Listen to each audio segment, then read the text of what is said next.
আজকে ক্লাস 10-এর বিভিন্ন ঘনবস্তু সংক্রান্ত বাস্তব সমস্যা কষে দেখি 19-এর 12 দাগ থেকে সলভ করব।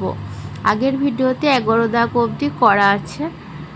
যদি মনে হয় যে ভিডিওগুলো দরকার তাহলে তোমরা অবশ্যই আগের ভিডিওগুলো দেখবে। 12 দাগ থেকে এই ভিডিওতে বলা আছে। 12 দাগে কি বলছে? একটি নিরেট লম্ব বৃত্তাকার দণ্ডের প্রস্থচ্ছেদের ব্যাসার্ধের দৈর্ঘ্য 3.2 ডেসিমিটার এবং সেই দণ্ডটি গলিয়ে 21টি নিরেট গোলক তৈরি করা হলো। গোলকগুলির ব্যাসার্ধের দৈর্ঘ্য যদি 8 সেন্টিমিটার হয় তবে দণ্ডটির দৈর্ঘ্য কত ছিল তা হিসাব করে লিখি। তাহলে নিরেট লম্ব বৃত্তাকার দণ্ডের প্রস্থচ্ছেদের ব্যাসার্ধের দৈর্ঘ্য কত বলে দিয়েছে? 3.2 ডেসিমিটার। এটা হচ্ছে নিরেট লম্ব বৃত্তাকার দণ্ডের প্রস্থচ্ছেদের ব্যাসার্ধ, মানে আর এর ভ্যালুটা হচ্ছে 3.2 ডেসিমিটার। 1 ডেসিমিটার মানে কত সেন্টিমিটার? 10 সেন্টিমিটার। তাহলে 3.2 ডেসিমিটার মানে কত? ইন্টু 10 অর্থাৎ 32 সেন্টিমিটার। সেই দণ্ডটি গলিয়ে 21টি নিরেট গোলক তৈরি করা হলো। তাহলে গোলকের সংখ্যা কটা? 21টি। গোলকগুলির ব্যাসার্ধের দৈর্ঘ্য, মানে ওদের ব্যাসার্ধ দৈর্ঘ্যটা কত বলেছে? 8 সেন্টিমিটার। তবে দণ্ডটির দৈর্ঘ্য কত হিসাব করে লিখি। ঠিক আছে, চলো অঙ্কটা আসো। প্রথমে দণ্ডটির প্রস্থচ্ছেদের ব্যাসার্ধের আর 3.2 ডেসিমিটার মানে 32 সেন্টিমিটার। গোলকের সংখ্যা কত? 21টি। প্রতিটি গোলকের ব্যাসার্ধ যদি ক্যাপিটাল আর ধরি তার মান বলে দেওয়া আছে 8 সেন্টিমিটার। এবার ধরি দণ্ডটির দৈর্ঘ্যের উচ্চতা হচ্ছে 8 সেন্টিমিটার। আমরা দৈর্ঘ্যের উচ্চতা h ধরেছি। শর্তানুসারে দণ্ডটির আয়তন হচ্ছে 21টি গোলকের মোট আয়তন। বলি দিয়েছে না 21টি গোলকের মোট আয়তনের সাথে সমান, সেটা হচ্ছে দণ্ডটির আয়তন। তাহলে কি করব? লম্ব বৃত্তাকার যে নিরেট লম্ব বৃত্তাকার যে দণ্ডটা বলে দিয়েছে না, তার প্রথমে আয়তন লিখলাম পাই আর স্কোয়ার এইচ। আর 21টি গোলকের মোট আয়তন, একটি গোলকের মোট আয়তন হচ্ছে 4/3 পাই আর কিউ। 21টি গোলকের মোট আয়তন হচ্ছে 21 ইন্টু 4/3 পাই আর কিউ। আমাদেরকে বের করতে হবে এই এইচের ভ্যালুটা, পাই আর স্কোয়ার এইচ। এই পাই কেটে যাচ্ছে। ঠিক আছে, এরপরে কী করলাম? আর এর ভ্যালুটা পুট করলাম 32। আর স্কোয়ার মানে কত? 32 স্কোয়ার। 32 square into H. আর এদিকে 21 ইন্টু 4/3 ইন্টু পাইটা কেটে গেছে। আর capital R cube, capital value হচ্ছে 8, 8-এর কিউ। 3 সাথে 21। এদিকে এবার আরও একটু সমাধান করলাম। 32 স্কোয়ার মানে 32 into 32 into H equal to 7 4-এ 28। 8-এর কিউ মানে 3 বার 8 লিখেছি। এবার দেখো 8 4-এ 32 হয়, এই 8 4-এও 32 হয়, এই দুটো 4 আছে। ঠিক আছে, 4 দুগুণে 8 হয়। ওকে, সেরকম করে 4 7-এ 28 হচ্ছে। তাহলে এইচের ভ্যালু কত? 7 আর 2 মানে 7 দুগুণে 14। তাহলে এইচের ভ্যালু হচ্ছে 7 ইন্টু 2 মানে 14 সেন্টিমিটার। তাহলে দণ্ডটির দৈর্ঘ্য কত ছিল? 14 সেন্টিমিটার ছিল। এটাই হচ্ছে আমাদের আনসার। ঠিক আছে, আরেকবার অঙ্কটা দেখে নাও। প্রথমে আমরা বই যেটা বলা আছে, দণ্ডটির প্রস্থচ্ছেদের ব্যাসার্ধ স্মল আর এর ভ্যালুটা ডেসিমিটার থেকে সেন্টিমিটারে করে রাখবো। আমরা জানি 1 ডেসিমিটার সমান কত? 10 সেন্টিমিটার। গোলকের সংখ্যা কত? 21টি। প্রতিটি গোলকের ব্যাসার্ধ আর এর ভ্যালু হচ্ছে 8 সেন্টিমিটার। ধরি দণ্ডটির দৈর্ঘ্যের উচ্চতা হচ্ছে 8 সেন্টিমিটার। শর্তানুসারে দণ্ডটির আয়তন ইকুয়াল টু 21টি গোলকের মোট আয়তন। দণ্ডটির আয়তনের সূত্র হচ্ছে pi R square H equal to 21 into 4/3 pi R Q.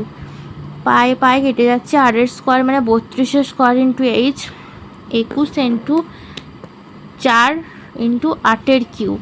এরপরে 32 ইন্টু 32 ইন্টু এইচ। এবার 28, 4 7-এ 28 কাটাকুটি গিয়েছে। সেখান থেকে এইচের ভ্যালুটা কত হচ্ছে? 7 আর 2 মিলে হয়েছে 14। অর্থাৎ দণ্ডটির দৈর্ঘ্য হচ্ছে 14 সেন্টিমিটার, মানে এটাই ছিল। ঠিক আছে এই অঙ্কটা। চলো এবার নেক্সট অঙ্ক যাওয়া যাক। 13 দাগে কি বলেছে, 21 ডেসিমিটার দৈর্ঘ্য, 11 ডেসিমিটার প্রশস্ত এবং 6 ডেসিমিটার গভীর একটি চৌবাচ্চা অর্ধেক জলপূর্ণ আছে। এখন সেই চৌবাচ্চায় যদি 21 সেন্টিমিটার দৈর্ঘ্যের ব্যাসের 100টি লোহার গোলক সম্পূর্ণ ডুবিয়ে দেওয়া হয়, তবে জলতল কত ডেসিমিটার উঠবে তা হিসাব করে লিখি। ঠিক আছে, এখানে দেখো ডেসিমিটার আর সেন্টিমিটার বলেছে, আমরা যে কোনো একটা এককে রাখার চেষ্টা করব অঙ্কটার জন্য। আমাদেরকে যে যে ভ্যালুগুলো বলে দেওয়া হয়েছে সেই ভ্যালুগুলো ভালো করে আগে দেখব কি কি বলে দিয়েছে। ওই গভীর একটা চৌবাচ্চার দৈর্ঘ্য বলে দিয়েছে 21 ডেসিমিটার, প্রশস্ত বলে দিয়েছে 11 ডেসিমিটার, গভীরতা বলে দিয়েছে 6 ডেসিমিটার। ওই চৌবাচ্চাটার অর্ধেক জলপূর্ণ আছে। এখন সেই চৌবাচ্চায় যদি 21 সেন্টিমিটার দৈর্ঘ্যের, এটা ব্যাসার্ধ করবো, আবার সেন্টিমিটার থেকে ডেসিমিটারে নিয়ে যেতে হবে, 100টি লোহার গোলক সম্পূর্ণ ডুবিয়ে দেওয়া হয়, তবে জলতল কত ডেসিমিটার উঠবে তা হিসাব করে লিখি। চলো অঙ্কটা করা যাক। চৌবাচ্চার দৈর্ঘ্য হচ্ছে 21 ডেসিমিটার, প্রশস্ত হচ্ছে 11 ডেসিমিটার, গভীরতা হচ্ছে 6 ডেসিমিটার, যেগুলো বলে দেওয়া হয়েছে। লোহার গোলকের সংখ্যা কটা, 100টি। এরপর লোহার গোলকের ব্যাস বলে দিয়েছে 21 সেন্টিমিটার, 21 সেন্টিমিটারকে ডেসিমিটারে নিয়ে যাবো 2.1 ডেসিমিটার।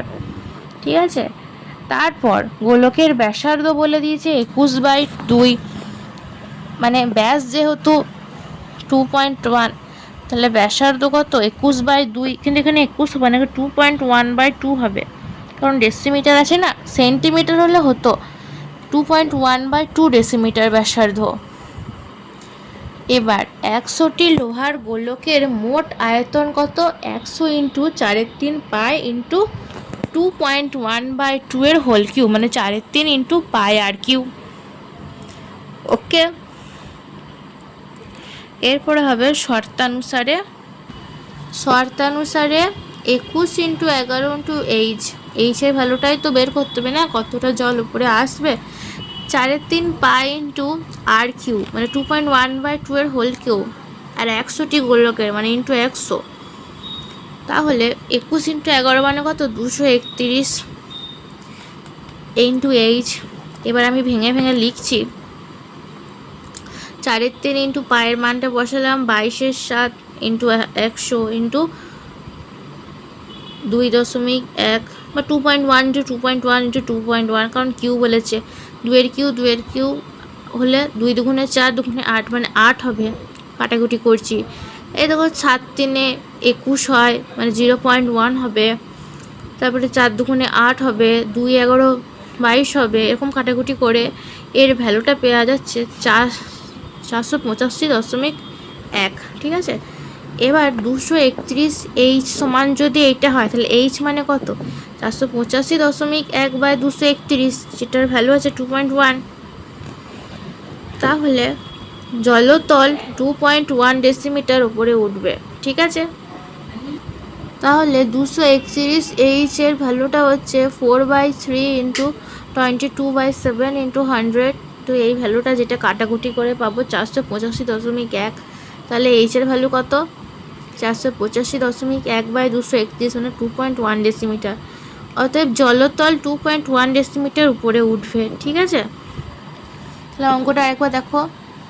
চৌবাচ্চার দৈর্ঘ্য প্রথমে লিখব, প্রশস্ত তারপরে লিখব, গভীরতা তারপরে লিখব।